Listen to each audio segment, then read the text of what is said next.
All right.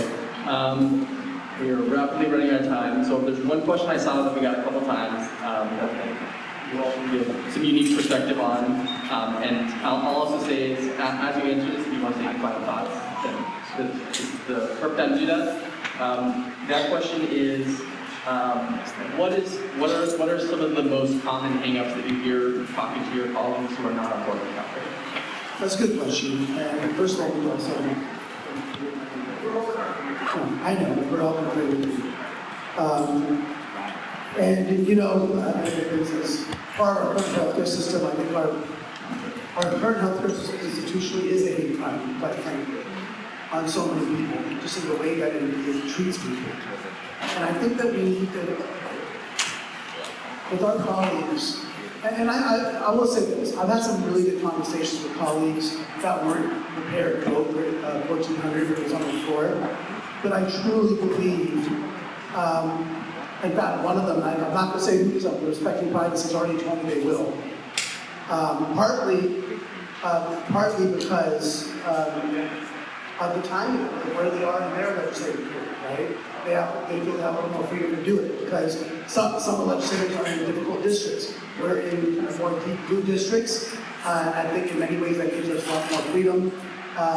But there are some Democrats in pretty deep blue districts that aren't necessarily fully on board, that we have to get on board. I think that in those areas, I think activism plays a huge role. In the more purple districts, I think that we have to show that we're going to show up for them. That if they make this difficult vote, and the vote, I don't think colleagues think the vote is difficult because it's not the right thing to do. It's because, as Senator Santiago mentioned, there'll be millions of dollars spent attacking them. In fact, our friend, Dave Jones, who was running for Senate, was very publicly in favor of CalCare. He got attacked relentlessly. And that very well may have cost him the Senate race. And that's what I say to the people that wanted him to support CalCare. Were you there enough for him? Right? We've got to be there for those that are for CalCare and those that are on the fence or uncomfortable for whether they're scared. There's a lot of fear that's intentionally injected into this debate with our colleagues as well. And we have to be a place of comfort for them, to let them know we're going to have your back. That we want you to be on the right side of history, the right side of love and justice. That's not an easy task for all of us, and it takes a lot of work to do that. But it also, shows the respect to our colleagues, each of whom represent 80 different assembly districts, 40 different Senate districts. Respect for the pressure they're under. And again, it's a tremendous amount of pressure. The industry has a lot of money. They literally have dozens, if not hundreds of lobbyists that they've hired in Sacramento that will relentlessly put pressure on our colleagues and give a lot of reasons. And it's not like, it's not like some rich hospital executive with a monocle is showing up at our door. Don't go for this. It doesn't work that way. They get nonprofit organizations that run clinics in their districts. Say, hey, this is going to hurt our clinic. They get other unions potentially say, hey, we don't support this, or we think it can be done a different way, or please not. So they get friendly faces to be the face. When we fight, all of us collectively fight the oil industry. They're not sending oil executives to our office saying, please don't, right? They're smarter than that. They're more sophisticated than that. And so we have to understand the pressure our colleagues are under isn't just about money. For some of them, they might get big checks and they're cashing those checks. Sure, for a certain percentage, that's going to be something, and that's where we have to put a lot of public pressure that overcomes that. But for many of our colleagues, it's not that. For many of our colleagues, they're in a very challenging position because of their district and because of the pressure they're facing from a lot of people that they have relationships with that have done good work in their communities that are telling them that we have concerns. And so that's where we have to combat that with facts, because the facts are on our side, morality is on our side, and the political aspect of saying we're going to be there for you, we're going to have your back. So if they start lying about you and saying, oh, you're doing this, you're going to raise our taxes, you're going to take away Medicare, we've got to show up and have their back to combat that. So the door knocking doesn't stop when CalCare gets off the assembly floor. We gotta still be in those districts and say, thank you, now we're gonna have your back when you're running for re-election. We're gonna show up on the doors for you, right? Otherwise, we don't have their back in the way they have ours. And so it's a lot of work, it's a journey. We're in a very, I believe, a positive place in this journey, but we have to be willing to do the work. And it can't just be online, it can't just be, we gotta show up, we gotta bring 10 times more, 10 people to the next meeting, so that there's 1,000 people in this meeting, right? And I said that in San Jose, I said that up in Motor Park when I was at those town halls. And so before I hand it over, let me just close by thanking all of you for being here, thanking the numerous organizations that have co-sponsored, and not just for today, but have been vocal, have been active for years and years and years on those. Because that's what it takes. And it's going to take a lot to combat the industry. It's going to take a lot to get our colleagues on the right side of history and to get them in a place of comfort. It's going to take a lot to have honest, open dialogue with our labor union brothers and sisters, some of whom aren't there yet. But I believe we can get there with this open, honest dialogue. Again, when CalCare passes, what are we going to do to make sure we have their backs when their health trust funds get dissolved? What are we going to do to have their backs when they're bargaining with their employers and we show up with a strike line with them, right? Because they had our back. So it's a big conversation, but I just want to say that it's worth it. I see my mortality in the assembly now that I'm in my 7th year. I only have up to 12 years. It sounds like a long time, but we've got to get CalCare done and moved on. During my time in the legislature,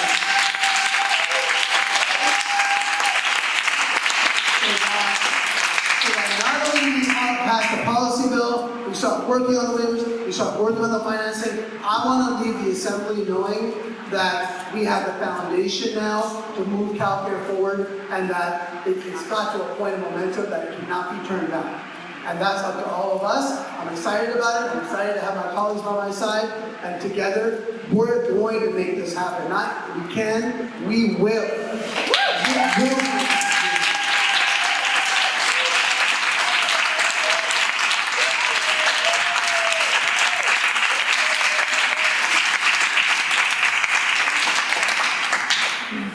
Assemblymember Carrillo.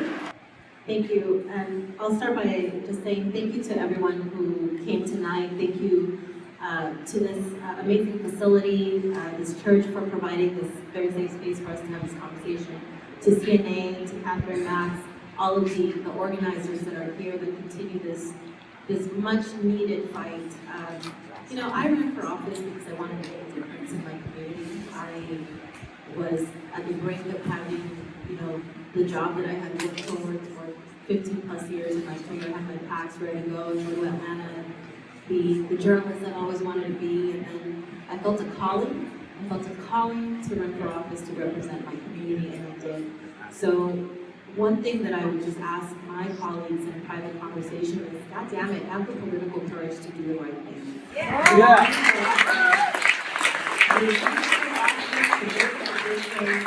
Make the difference, right?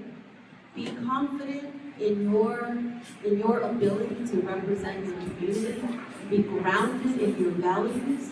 Show up for people, and people will show up for you. Yeah. And that is ultimately, that's it. So I had a conversation with a colleague about something that was said on Twitter, and I went to the Twitter account, and it was a little egg, and it had 20 followers. I'm like, what are you concerned about? Right? It's like this idea that these conversations are happening online. The reality is that most folks are not on social media. They're not on Twitter. They're not on Facebook or Instagram or whatever other thing popped up in the hours so that we've been here. Right? They're working 2 to 3 jobs. They're trying to feed their families. They're trying to pay their rent. They're trying to maybe one day afford to buy a house. None of that is currently the California dream. It's just a struggle and a challenge. So as elected officials, as representatives of our communities, we have to stand grounded in our values and moving a progressive agenda forward that lifts all boats. That's it. And if we don't have access to quality health care with dignity in a time and space that saves lives, then what the hell are we doing? Right? What the hell are we doing? We can't the fourth largest economy in the world and boast about this incredible monument to be in our own country when we have a housing and homelessness crisis, when people are going bankrupt over healthcare costs, you can't afford, if you're rationing your insulin because you can't afford it in this state and in this nation, we have a problem. So political courage, stand in your values, be grounded, seem like very simple things, but for some folks it's not because they come from districts that are, a little bit rocky. But if we show up for them, I think that they will show up for the policies that at the end of the day help the people that they're supposed to help. And I know that we talk a lot about people of color being in positions of being disenfranchised, but guess what? There are poor white folks in rural areas across California who also don't have access to healthcare. So it's no longer an issue like this is an issue that only impacts poor, low-income people of color. This is an issue about income inequality and the race to the bottom, that if we were to come united and really fight together, it goes beyond Democrats and Republicans and independents and everybody in between. It's about, at the end of the day, having a life with dignity and simply having access to healthcare and a doctor to be able to live your life.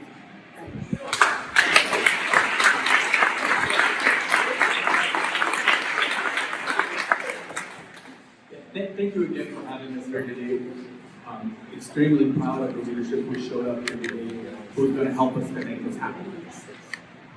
Thank you, Serena, for the invitation. My colleagues will reach out. We gotta be honest about who stood up to these issues when they arose and they were time. You asked us a question, what do they mean? And I think in these next several months, it is important to understand what concerns, without saying anything of our colleagues, what concerns came up over and over. And I think it's instructive because if you can't understand somebody's concern and answer it, then you're never going to get to a place where you're comfortable about saying yes. And that's very important. I think it's also important, in your conversations, to not, to make sure that we're affirmative in our position, while not be dismissive of somebody else's concern. One of the things that kept coming up, and it's been repeated a couple of times, and this might not be new to folks, the issue of cost. But that's no longer an issue today if there's no revenue built to it. I think it's important to understand and explain to people that this doesn't go into place if the revenue's not there. There was some conversation from people who were worried about others losing their health care. And this did come up over and over. Kind of like when we saw, whether you were supportive or not supportive, it's a fact that when Obama changed from the health care coverage to Obamacare, the attacks across the country on Democrats were that we were taking health care away from people. So there was a concern about it.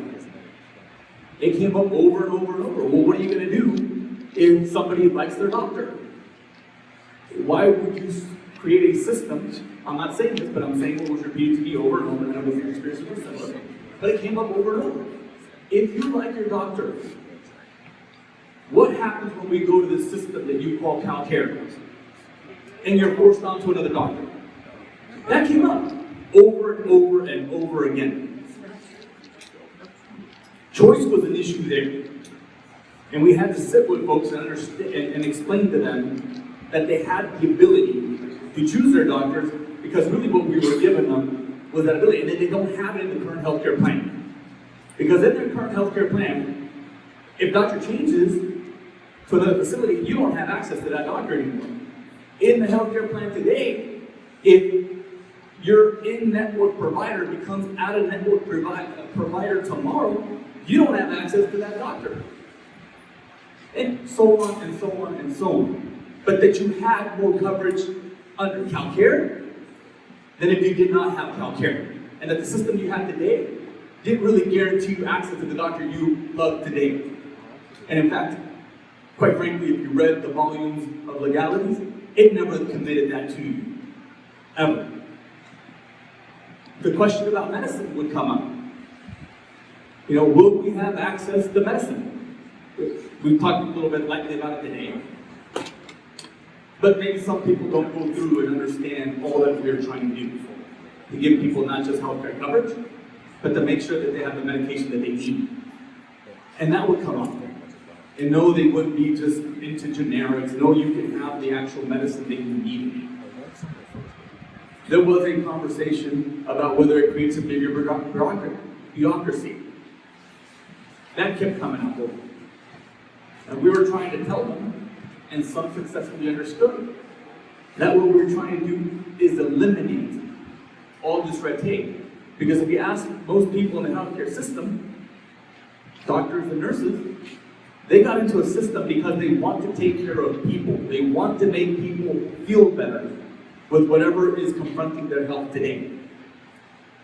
So no, we were not creating this big bureaucratic system on top of another system on top of another system. It was about making healthcare coverage a direct relationship between a doctor and a patient and between a nurse and a patient. This was incredibly important to understand, because I think there was a huge conversation about that piece. There are going to be a number of obstacles and policy conversations that you will confront. And I think it's important to understand, to let that person in the decision-making position speak it so that you can explain to them in detail why it's important to pass this policy and why it's better than the policy there today. And I think understanding that policy there today also helped, because there was enough people who said to me, well, doesn't today's healthcare system cover everyone? We passed healthcare for all, even if you're undocumented. We have the ACA. We have healthcare coverage under private healthcare plans and under other plans. We have Medicare. And then there's also a program in the state that's called, I hope I get the name right, so if I get it wrong, I apologize. I think it's called NIM, that if an emergency happens, you can actually go to that and get it covered. And I forgot the name exactly, but there is one. And so the question would always come up, but what about this? But we cover it, don't we do this? I think it was important to understand that there was lots of people who were not covered or who were not adequately covered, and that's important.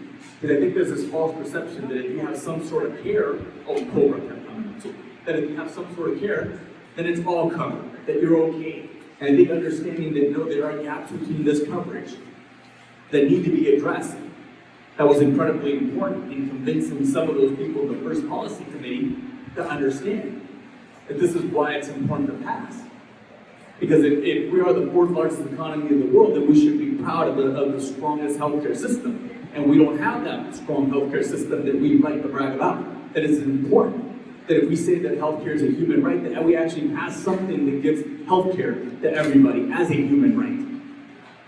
So I'm more energized today with people who are here today who are so encouraged to show up and volunteer your afternoon and volunteering to go make those relationships translate into positive change. I'm more encouraged today by the field program that is getting put up. And I'm more encouraged today by the energy and passion that is being built across the state that we need change and that we can't wait decades for it, that it has to happen as soon as possible. So we're excited about it, and we're ready to go. All right.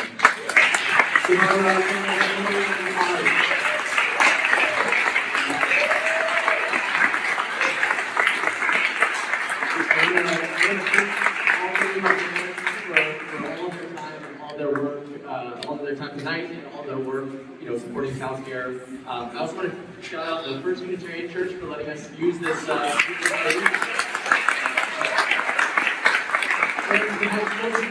Thank all of you for coming out. Thank you so much for being involved, for taking the time. Let's go forward, let's organize, and let's win this thing. Thank you, everybody. Yeah.